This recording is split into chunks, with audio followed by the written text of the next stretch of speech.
My 6-year-old son was struggling to breathe, his lips turning blue, and I was racing 90 miles an hour to the emergency room. My phone started ringing, then it rang again and again. By the time the doctors were putting an oxygen mask on my little boy's face, my manager had called 23 times, and the voicemails he left, they still make my blood run cold. I worked at Henderson Logistics for 7 years. 7 years of early mornings, late nights, missed dinners, and weekends sacrificed at the altar of quarterly reports. I'm a senior operations coordinator, which is a fancy way of saying I'm the guy who keeps everything running while management takes credit. My manager, Daniel Vickers, had been there for only 18 months. He came from some failing startup with an MBA and an ego the size of Montana. From day one, he made it clear that his career trajectory was the only thing that mattered, and the rest of us were just fuel for his rocket ship. Daniel had this philosophy he loved to repeat: there are no emergencies outside of work, only excuses. He'd say it in meetings, in emails, sometimes just walking past your desk. The man genuinely believed that nothing in your personal life could ever be important enough to interfere with Henderson Logistics. But here's the thing about my son, Mason. He has severe asthma. We've managed it well for years with medication, but every once in a while, something triggers an attack that his inhaler can't handle. It's terrifying. If you've never watched your child gasp for air, unable to fill their lungs, you can't understand the primal fear that takes over. It was a Thursday, a completely normal Thursday. I was at my desk at 4:30 in the afternoon wrapping up some inventory reconciliations when my wife called. The moment I heard her voice, I knew something was wrong. She was trying to stay calm, but I could hear the tremor. "It's Mason," she said. "He can't breathe. The inhaler isn't working. I'm taking him to St. Mary's right now." I didn't even respond. I just said, "I'm coming," grabbed my keys, and started moving toward the door.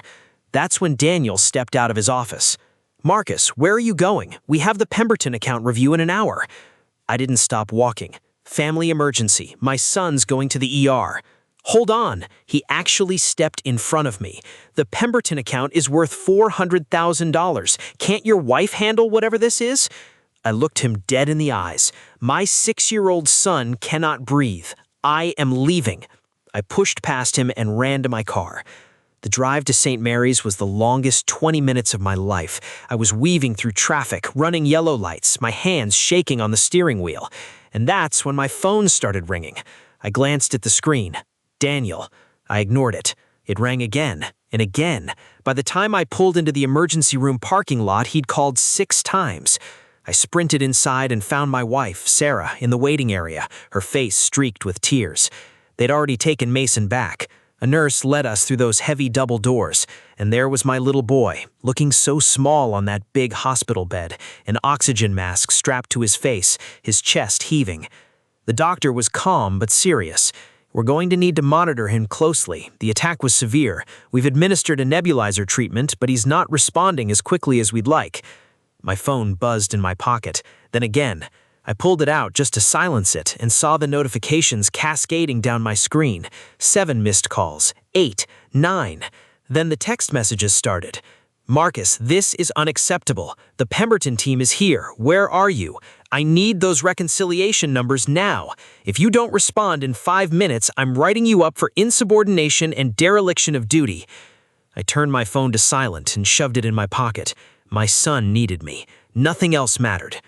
For the next 2 hours, I sat beside Mason's bed, holding his hand, watching the monitors, praying. Sarah and I took turns talking to him softly, keeping him calm, because anxiety makes the attacks worse. The doctor came in periodically to check his oxygen levels. It was touch and go. Around 7:30, Mason finally stabilized enough for the doctor to tell us he was out of immediate danger, though they wanted to keep him overnight for observation. The relief that washed over me was indescribable. My boy was going to be okay. That's when I finally pulled out my phone to text my mother to let her know what was happening. 23 missed calls from Daniel, 14 text messages, and 3 voicemails. Against my better judgment, I listened to them. The first one was angry but controlled. "Marcus, I don't know what kind of game you're playing, but you need to call me back immediately. The Pemberton meeting was a disaster without those numbers." The second one was worse. This is your final warning. If you don't return my call in the next 30 minutes, I'm writing you up for insubordination and dereliction of duty." The third one made my stomach turn. His voice was cold, almost gleeful. "I've already drafted the termination paperwork. You're finished at Henderson. I hope whatever little emergency was worth more than your career. Enjoy unemployment." I sat there in that hospital room, my son sleeping peacefully beside me, and I felt something shift inside. Not anger exactly, something colder, something more calculated. Okay, I need to stop here for a second, because sitting in that hospital room, listening to those voicemails, I had a choice to make. I could panic about my job, start groveling, try to explain myself, or I could do something else entirely. Subscribe if you think I should have fought back. Drop a comment if you've ever had a boss who thought their deadlines mattered more than your family's health, because what I did next, it changed everything. I didn't sleep that night, not because of worry about Mason. He was stable, breathing easier, the color returning to his cheeks. No, I stayed awake because I was planning. See, Daniel didn't know something about me.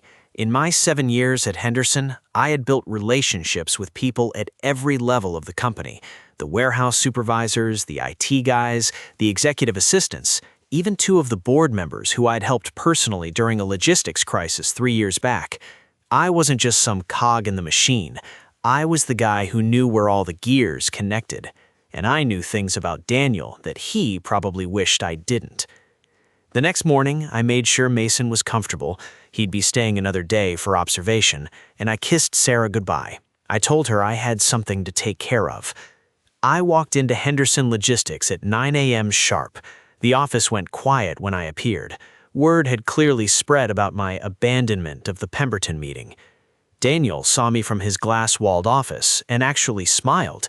He gestured for me to come in, like a spider welcoming a fly. "Marcus," he said, leaning back in his chair, "I'm surprised you showed your face. I assume you got my messages. HR has your termination paperwork ready. We just need you to sign a few things and collect your belongings." I sat down across from him, completely calm. "Before we do that, I have a few questions." He raised an eyebrow. "Questions? You abandoned your post during a critical client meeting. There's nothing to discuss." "Actually, there is." I pulled out my phone and placed it on his desk. "I have 23 missed calls from you, logged between 4:45 a.m. and 8:30 p.m. yesterday. I also have 14 text messages and 3 voicemails, including one where you explicitly threatened my employment because I was at the hospital with my critically ill child." Daniel's smile flickered. "Your personal issues don't—" "I also have documentation of the other 12 times in the past year that you've demanded employees work through family emergencies.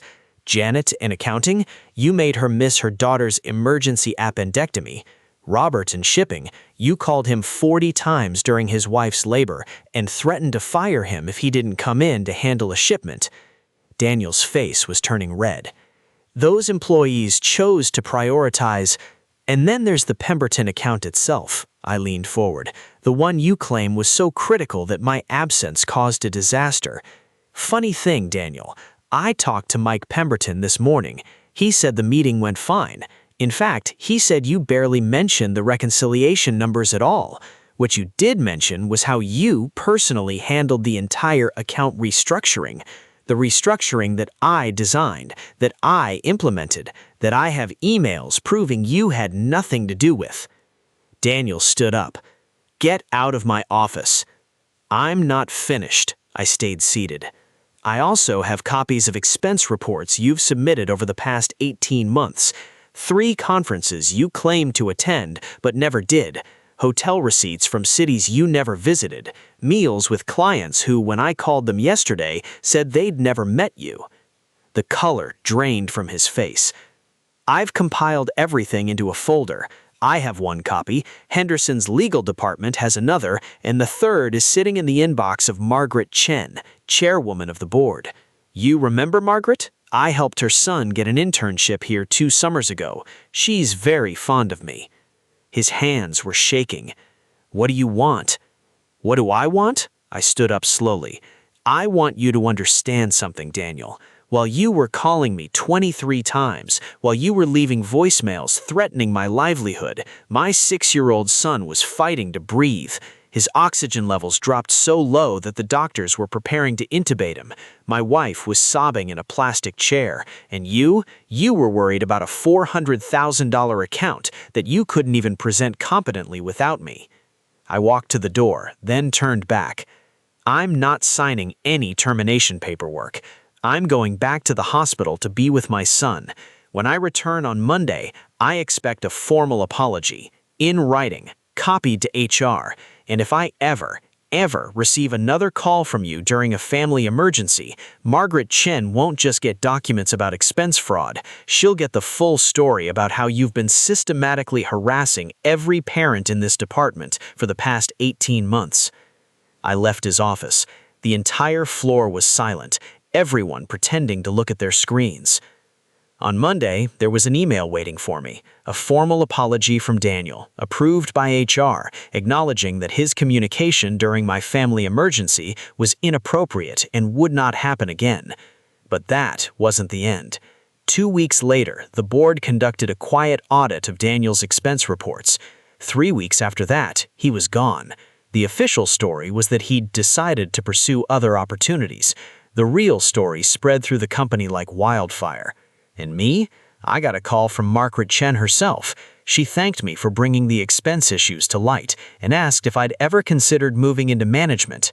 8 months later, I'm now the director of operations, sitting in an office much nicer than Daniel's ever was. Mason made a full recovery, by the way. He's doing great, playing soccer, driving his sister crazy, normal kid stuff. Every time I look at him, I remember that night in the hospital and the choice I made. Some things are more important than any job. Any boss that doesn't understand that doesn't deserve employees, and any employee who forgets that doesn't deserve their family. I'll never forget those 23 calls, but now they're not a source of anger.